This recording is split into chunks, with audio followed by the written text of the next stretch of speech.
नमस्कार. आपण ऐकत आहात करार एका लग्नाचा भाग 68. बरं, तुम्ही दोघेही आमचे ज्युनियर आहात. तो प्राजू व केतकीकडे बोट करत. तर काहीही गरज असली तर आम्हाला लगेच सांगा. नोट्स वगैरे. तो हसत म्हणतो तशा दोघीही हो मध्ये माना हलवतात. तसं याचं घड्याकडे लक्ष जातं आणि कॉलेजची घंटाही वाजते. लंच टाईम संपला होता.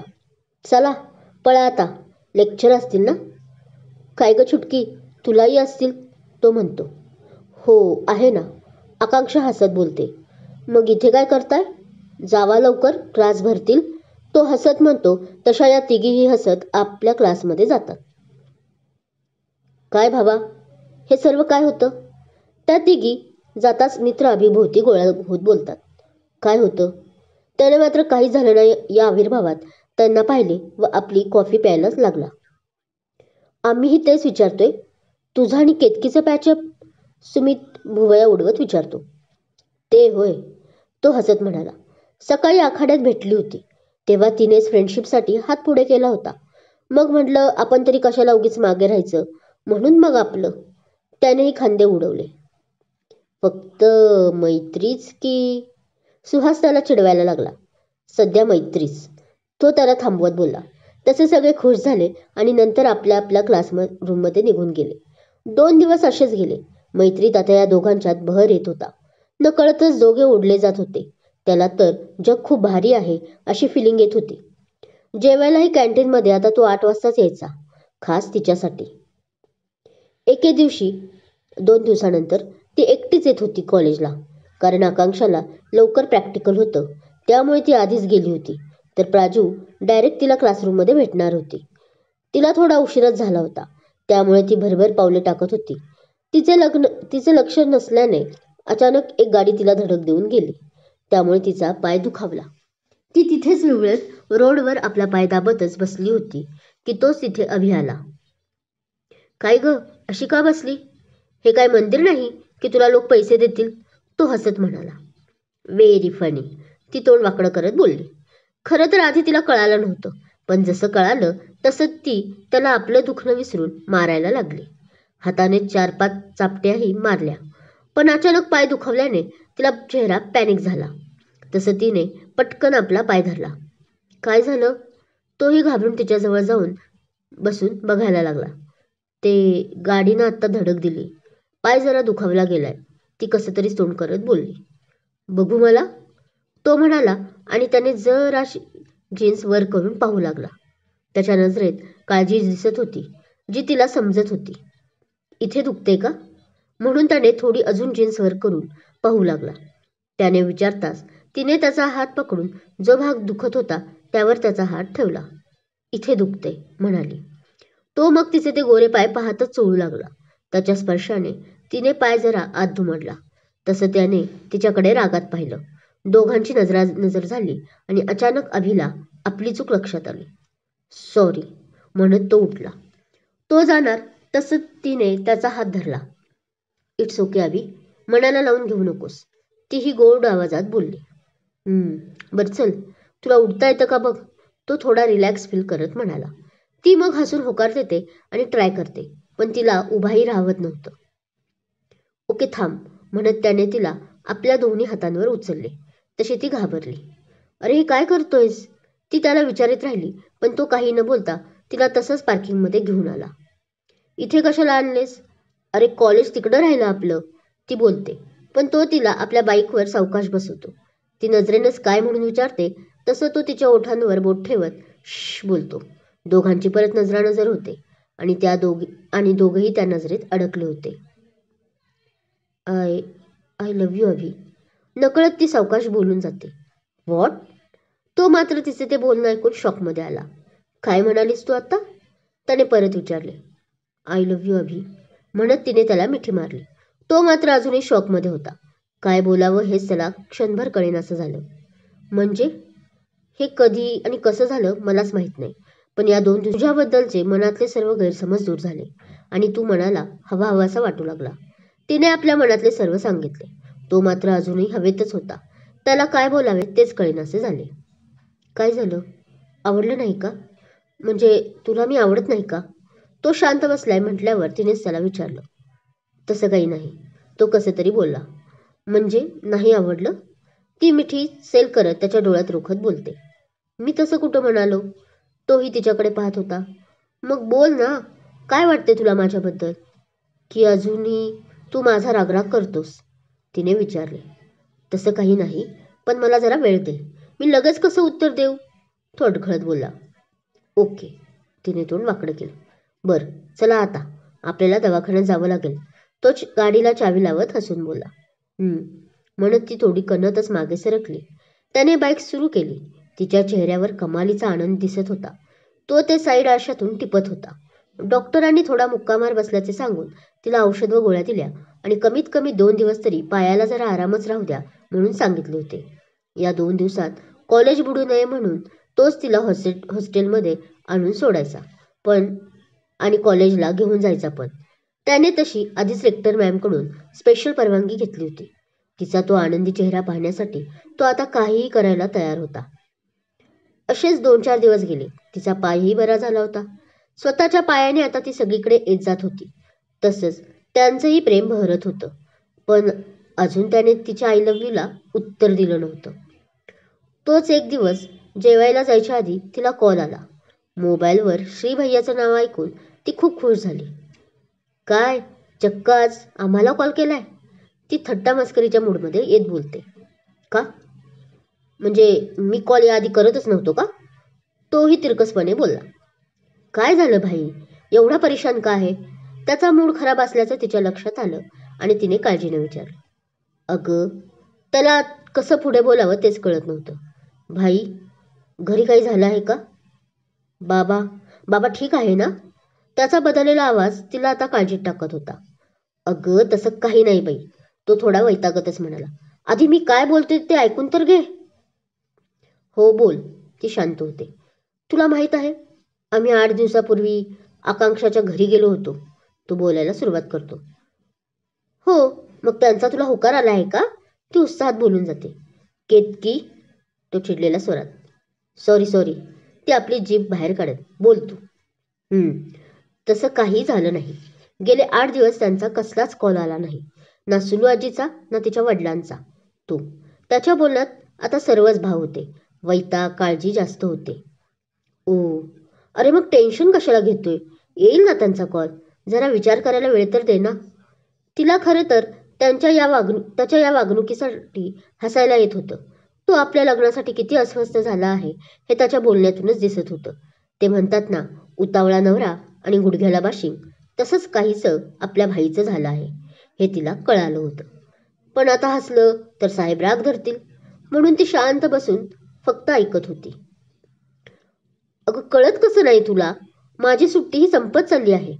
1च महिना राहिला आहे आणि अजून त्यात त्यांचा होकारही नाही ग. तो हताशपणे बोलत होता. केतू, मला काय वाटते माहीत आहे? तो हे वाक्य विचार करून उत्साहात बोलला. काय वाटते तुला आता? ती उपहासात्मक बोलते. मी इथे सिरियस आहे आणि तुला काय मजा वाटते का? थांब, तुझी वेळ येईलच ना, मग दाखवतो. तो बोलतो आणि का कोण जाणे तिला आभीचा हसरा चेहरा समोर येतो. माझी वेळ यायला अजून लांब आहे. ती पटकन स्वतःला सावरते आणि परत त्याच्याशी बोलायला लागते. आधी तुझी वेळ आहे. आपण तुझा प्रॉब्लेम सॉल्व्ह करू. हसत बोलते. ये हुई ना छोटीसी सुवाली बात. तोही आता हसतो, कारण माहीत होतं आता त्याचं काम सहज होईल. बहिणीवर भरोसा जे होता. आता सांगशील का भाई? लवकर, मला जेवायलाही जायचं आहे अजून. ती आता वैतागते. सांगतो ना, वैतागते कशाला? तो, मला काय वाटते की मीच आता आकांक्षाला प्रपोज करावं, तेही संडेला. तो बोलताना आपल्या दोन्ही भुवया उडवत विचारतो. आता त्या थोडीच तिला इथून दिसणार होत्या. प्रपोज? आणि तेही संडेला? तिला भारी वाटतं. पण भाई, संडे तर उद्याच आहे ना? ती काळजीतही पडली. हो, उद्याच आहे. सकाळी लवकर येईल. तू तिला घेऊन बाहेर ये. तो अगदी पूर्ण प्लॅन करत बोलला. जणू काही त्याचं आधीच ठरलं होतं. बस तिच्याबरोबर बोलून शिक्कामोर्तब करायचा होता.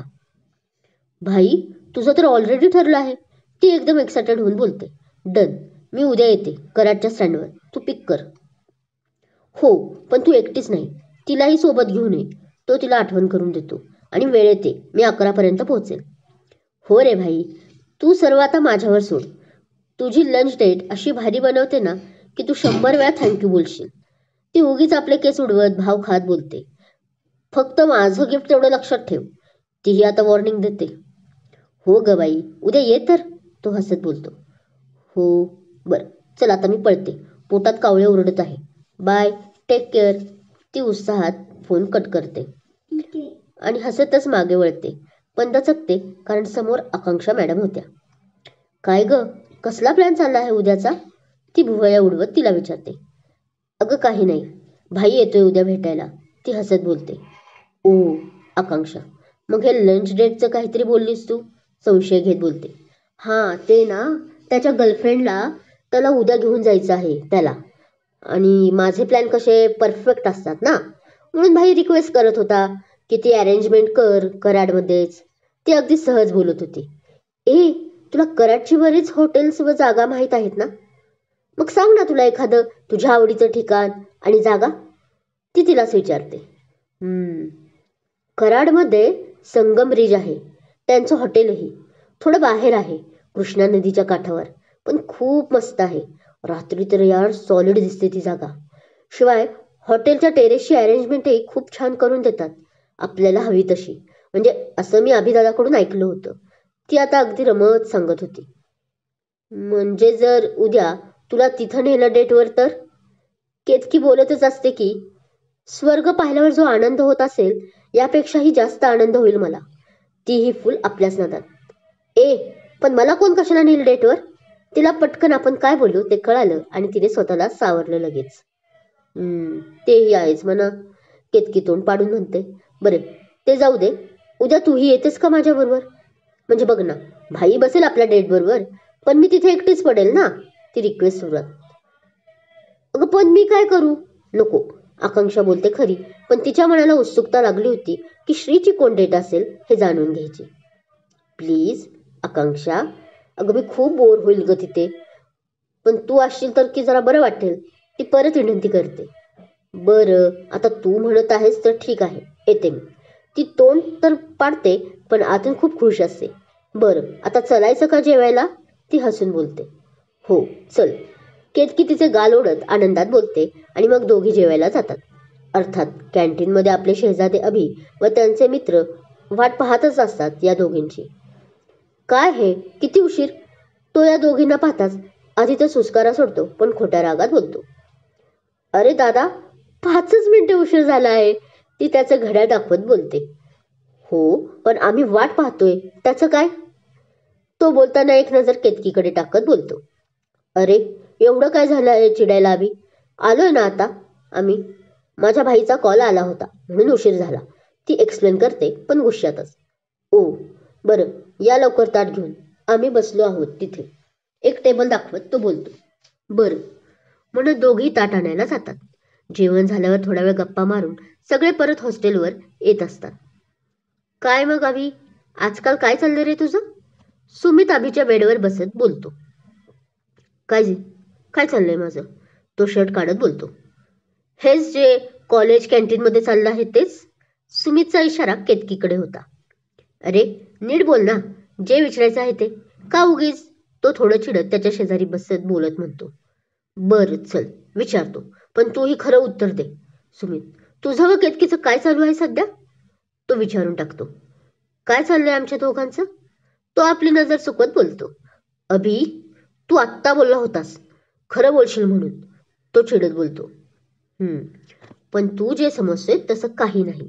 आमच्यात सध्या फ्रेंडशिप आहे. We are just friends. तो आता त्याच्या नजरेत बघत असतो, पण तरी खोटं बोलतो, कारण त्याला आत्ताच सगळ्यांना सांगायचं नव्हतं. Just friends. ओके. तो बोलणार तोच अभिला कॉल येतो. तसा हा आपल्या बेडवर जाता जाता त्यांच्याकडे पाहतो तर हा असून कुणाशी तरी बोलत होता. जस्ट फ्रेंड्स म्हणे. तो हसत आपल्या बेडवर जाऊन झोपतो. Just friends. Just friends. Ah.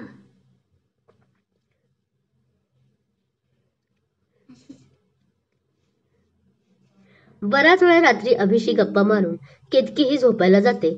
तसं तो काहीतरी तिला आठवत व ती झोपायच्या आधी एक मेसेज करते आणि हसतच गुड नाईट म्हणत झोपी जाते.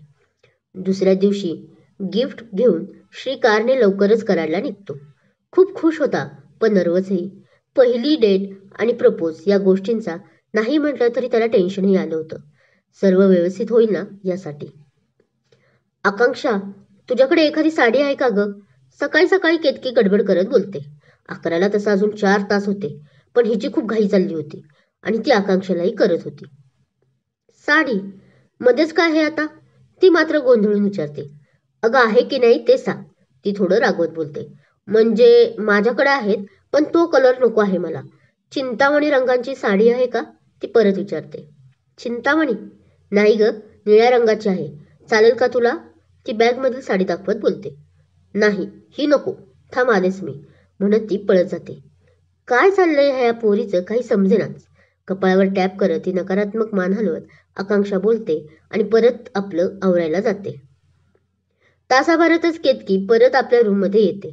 चिंतामणी रंगाची साडी, त्यावर मॅचिंग ब्लाऊज, मोत्यांचे कानातले असा सर्व लवाजमा घेऊन ती आली होती. हे सर्व काय? ते पाहत नवल करत आकांक्षा बोलते.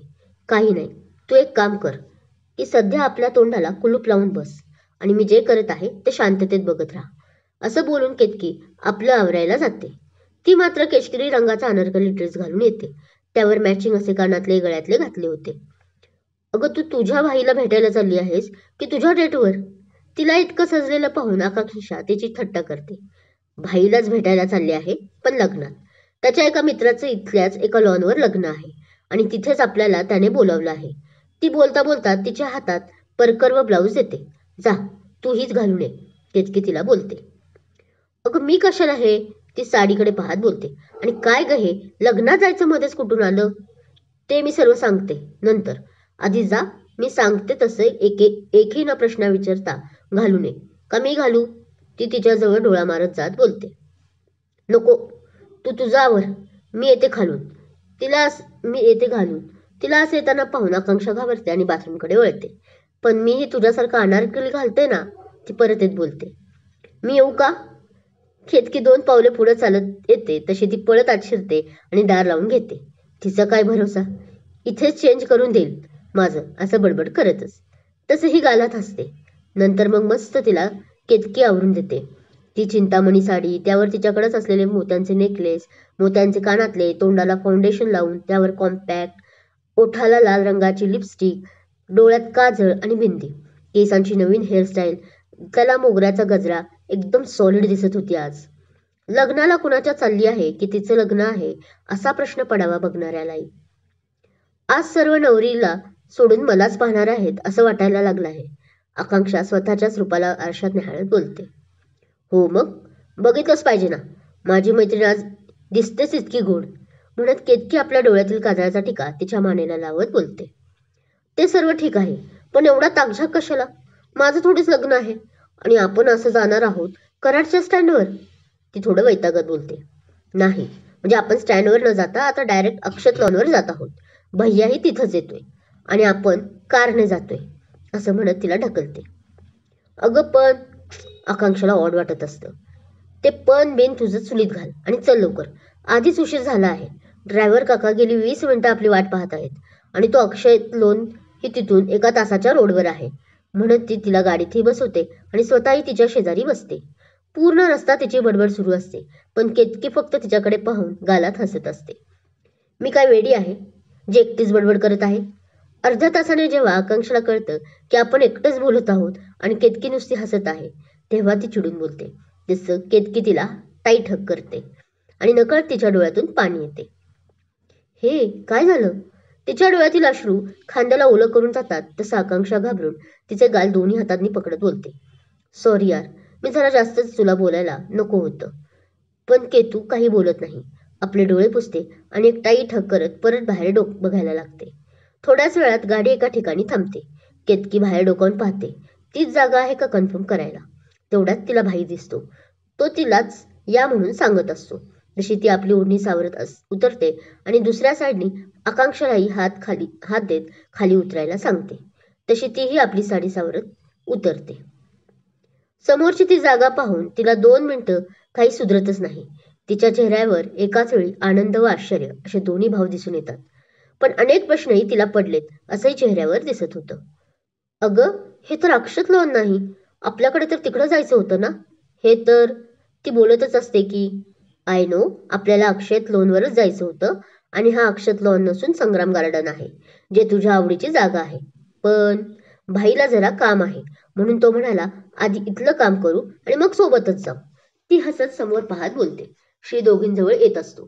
त्याने आज व्हाईट शर्ट, त्याच्या बाह्या फोल्ड केलेल्या होत्या आणि त्यावर चिंतामणी रंगाचं ब्लेझर घातलं होतं. क्लीन शेव केली होती, पण मिशा मात्र पिळदार होत्या. एका आर्मीला बॉडी सूट व्हावी अगदी तसाच तो दिसत होता आणि त्यावर होती त्याची क्यूटशी स्माईल, ज्यावर बऱ्याच मुली फिदा होत्या. पण हा मात्र आमच्या आकांक्षावर फिदा. त्याला पाहून हिच्या हृदयांचे स्पंदन बंदच झाली होती क्षणभर, असं तिला वाटलं. तर श्रीचीही काय हालत वेगळी नव्हती. तिच्या गोऱ्या कांतीला तो चिंतामणी रंग खुलून दिसत होता आणि त्याला वाटलंही नव्हतं की त्याची बहीण शिव असं काही सरप्राईज देईल. दोघही नजरेचा खेळ खेळत होती. तोच केतकीने घसा खाकरून आपणही इथे आहोत याची त्यांना आठवण करून दिली. तसं त्याने लाजून केसातून हात फिरवला तर आकांक्षा दुसरीकडे पाहायला लागली. आकांक्षा, तू भाईबरोबर पुढे जा. माझं काही काम आहे. मी मागून तुम्हाला जॉईन होते. कुणीच काही बोलत नाही म्हटल्यावर शेवटी 5 मिनिटांनी केतकी बोलते. अगं, मग मीही येते की. त्यांचं काम आहे ना, ते करून येतील. ती एकटं असं त्याच्याबरोबर जायचं म्हटल्यावर घाबरून ती बोलते. अगं, नेलं असतं, पण काय ना, ती जागा काही चांगली नाही. त्यात तू अशी मस्त तयार झालेली आणि अजून आपल्याला लग्नालाही जायचंय ना, तर उगाच साडी तुझी खराब होईल. केतकी काहीतरी बोलायचं म्हणून बोलत होती. मी असं करते, मी एकटी जाऊन येते. तोपर्यंत तू भाई बरोबर जा. आणि काय ग, तू एवढी शूर आणि तरी माझ्या भावाला घाबरतेस? तो काही तुला खाणार नाही, केतकी हसत बोलते. तसं नाही ग, ती बोलणार तर. आता मग जास्त बोलू नको, नाहीतर आपल्याला उशीर होईल लग्नाला. मी माझं काम करून येते. भाई भाई भाई तिला पाहण्यात मग्न. ती त्याच्या खांद्याला पुश करते तसा तो भानावर येतो. हा, बोल ना की तू, तो बोलतो. अरे जाताय ना, तुला काहीतरी काम? ती डोळ्यांनीच इशारा करत बोलते. हां, हो, चल ना. तो आकांक्षाला पुढे व्हायला सांगतो. आकांक्षाला मात्र सर्व अजीब वाटत असतं. भाई, माझं गिफ्ट तयार आहे ना, आणि मी इथेच थांबणार आहे. तू लवकर उरक पण. आपल्याला पुढे जायचंय अजून, ती भाव खात बोलते. हो, तुझं गिफ्ट तयार आहे, पण आपल्याला कुठे जायचं आहे? तो आश्चर्य करत बोलतो. ते माझ्याकडून सरप्राईज आहे तुला. आणि घाबरू नकोस, सगळं मस्त होणार आहे. आणि जरा कॉन्फिडंट राहा. तू पैलवान केतकीचा भाऊ वाटेना राव. ती त्याचा ब्लेझर नीट करत बोलते. ओके, बरं, आता मी पळतो, म्हणून तो हसत जातो. ऑल द बेस्ट भाई, ती मागून ओरडते. हा फक्त मागे वळून स्माईल करतो आणि आकांक्षा जवळ पळतच जातो. ते दोघे जाताच केतकी कुणाला तरी कॉल करते. संग्राम हॉटेलवर आधीच बुक केलं असल्याने श्री तिला घेऊन टेरेसवर गेला आणि समोरचं दृश्य पाहून तोही हैराण झाला. आकांक्षाला स्वर्गात आल्यासारखे वाटले. ती पळतच आतमध्ये येऊन थांबले आणि अवतीभोवतीचा नजारा पाहायला लागली. दुपारचं ऊन असूनही त्याचा चटका बसत नव्हता आणि त्याला कारण होतं. हॉटेलच्या मालकानं पूर्ण ग्रीन कपड्याने टेरेस चारी बाजूनी झाकलं होतं, तर आतमध्ये पूर्ण गुलाबांच्या पाकळ्यांनी खाली गालीच्या प्रमाणे नटवलं होतं. तर चारही बाजूंनी लिलीच्या फुलांची झाडं वेगवेगळ्या रंगातली होती. बरोबर अनेक फुलांची झाडं वेलं होती. मधोमध झोपाळा होता जो झेंडूंच्या फुलांनी सजवला होता आणि त्याच्या एका साईडला 2 खुर्च्यावर टेबल ठेवले होते. वाईनचे ग्लास ठेवले होते 2 आणि शेजारी एक बाटली होती. ओपनही नव्हती केली. टेरेसवरून संपूर्ण कराड दिसत होतं. शिवाय स्वच्छ पाण्याची कृष्णा नदीही वाहत होती. दुपार असूनही खूप सुंदर दृश्य होतं. ती जशी या झोपळ्यापाशी गेली तसं आपोआप वरून गुलाबांच्या पाकळ्या पडल्या. तिला ते पाहून खूप भारीवाली फिलिंग आली. तशी तिने स्वप्नातच आपल्या डेटचं इमॅजिन केलं होतं, अगदी तसंच. हे सर्व काय आहे? ती आनंद भोगतच होती की सत्यात आली. कारण काहीच कळत नव्हतं की आपल्यासाठी आहे की हे चुकून घडत आहे. त्याच वेळी तो त्या टेबलावरील बॉटलमधील द्रव्य काचेच्या ग्लासमध्ये ओतत होता. हे सर्व माझ्या आयुष्यातील सर्वात महत्वाच्या व्यक्तीसाठी आहे. त्यांच्यामुळे माझं आयुष्य स्वर्गाहूनही सुंदर बनलं आहे. तो तिच्या हातात ते ग्लास देत बोलतो. पण मग तसं असेल तर आपली गर्लफ्रेंड हवी होती ना. तुम्ही हे चुकून केलं आहे, कारण ती मी थोडीच आहे. ती भांबवलेल्या मनाने बोलते. गर्लफ्रेंड? मला? तो मनातच बोलतो. नक्कीच काहीतरी गोलमाल आहे. या केतूने काय सांगितलं आहे माझ्याबद्दल काय माहित. अरे, तो काहीच बोलत नाही म्हणून ती पुढे बोलायला लागते. म्हणजे मला केतकीने सांगितलं की आज तुमची व तुमच्या गर्लफ्रेंडची लंच डेट आहे आणि म्हणून आम्हीही येणार आहोत, ती बोलते. ओ, आता त्यांना सर्व कळतं की आपल्या बहिणाबाईचे उद्योग. ती तिच्याकडूनही आपल्या फ्रेंडला सरप्राईज देत होती तर. ही केतूपन्ना, तो मनातच हसून बोलतो. ती त्याच्याकडे अजूनही वेंदळ्यासारखी पाहत होती. हो, ती बरोबर आहे. मी माझ्या गर्लफ्रेंडला लंच डेटलाच घेऊन आलो आहे आज. हो का? मग कुठे आहेत त्या? आणि हे बघा ना, त्या हॉटेलवाल्यांनी तुमची डेट मी समजून माझ्यावरच गुलाबाची उधळण केली. सॉरी तुमची मेहनत वाया गेली. ती बोलत होती पण त्यात रागच जास्त दिसत होता. चिडचिड होत होती तिची, जी ती आतल्यात दाबून बसली होती. आणि आपले आर्मी बाबू, तिचा चेहरा, तिचे डोळे जे खरेपणा दाखवून त्याला सांगत होते, त्यावर तो समाधानी झाल्याने हसत होता. केतकीचा प्लॅन आता कुठे साहेबांच्या डोक्यात घुसत होता. तो मनातल्या मनात तिला 100 वेळा आभार मानत होता. तुम्ही हे घ्या ना. आणि येतच असेल माझी गर्लफ्रेंड. वाटेत आहे. तो परत तिच्यासमोर ग्लास धरतो. ती रागात तो ग्लास घेते आणि गटागटा पिऊनही टाकते. पण तिला घशात काहीतरी अडकल्यासारखे वाटते. तशी ती बाहेर काढते ती वस्तू आणि पाहायला लागते. तिचे डोळे विस्फारले जातात ते पाहून, कारण ती डायमंड अंगठी असते. हे घ्या, तुमची अंगठी. नाहीतर गर्लफ्रेंडला द्यायला तेही नसेल. चुकूनही मलाच आली वाटतं, ती चिडून बोलते आणि निघायला लागते. तो मात्र गालात हसतो. तिची जेलस फिलिंग न बोलताही दिसून येत होती. काय असेल पुढे, काय होईल पुढे, हे ऐकण्यासाठी नक्कीच चॅनल सबस्क्राईब करा. कथा आवडत असल्यास लाईक करा, कमेंट करा, शेअर करा. आणि हो, माझ्या अशा कथा तुम्हाला आवडत असतील आणि अजूनही चॅनल सबस्क्राईब केला नसेल तर सबस्क्राईब जरूर करा. थँक्यू.